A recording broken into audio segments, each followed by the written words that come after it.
welcome to Seeking to Remain. My name is Kate, and thank you so much for joining me for this reflection on the First Sunday of Lent 2023.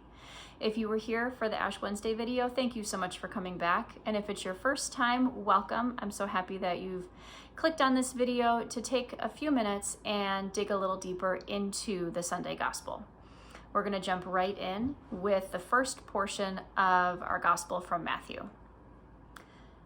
At that time, Jesus was led by the Spirit into the desert to be tempted by the devil. He fasted for 40 days and 40 nights, and afterwards he was hungry.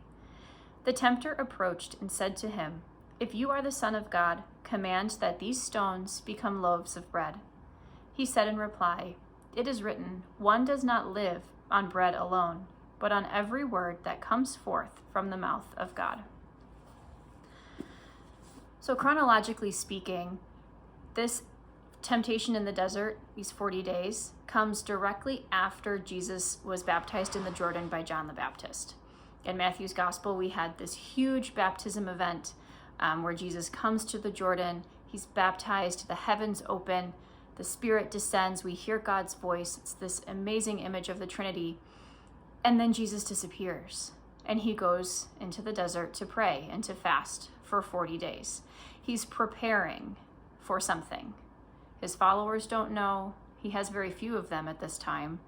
But he knows what is coming, and he needs to prepare himself. He's preparing for the temptation that's coming, but also for his ministry that's following. So we can really take Jesus's example of taking time to prepare to heart for Lent this season. So you've chosen a fast, hopefully. It is the first Sunday, so you've only had a couple days, and I feel like Lent just always sneaks up on us. So maybe you didn't have a lot of time to prepare what you were going to do. So if you haven't, take some time.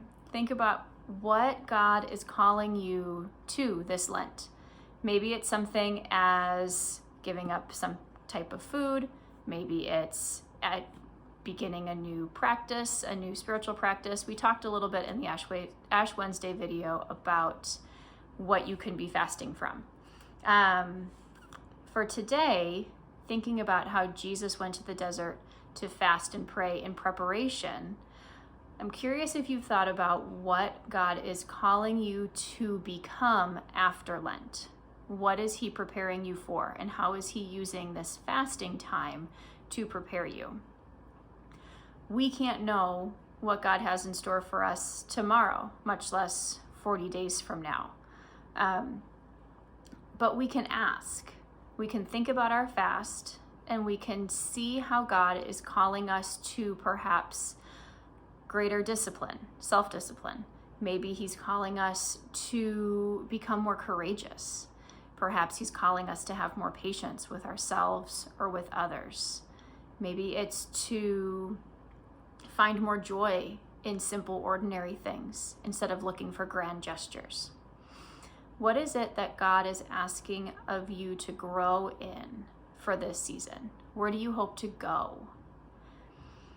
The point of Lent isn't just to give up pop for Lent and then on Sunday you have, a 2-liter in celebration that you made it to the end.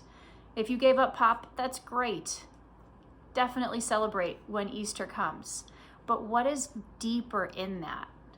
What is God trying to show you in your life where he is wanting you to draw closer to him through this practice?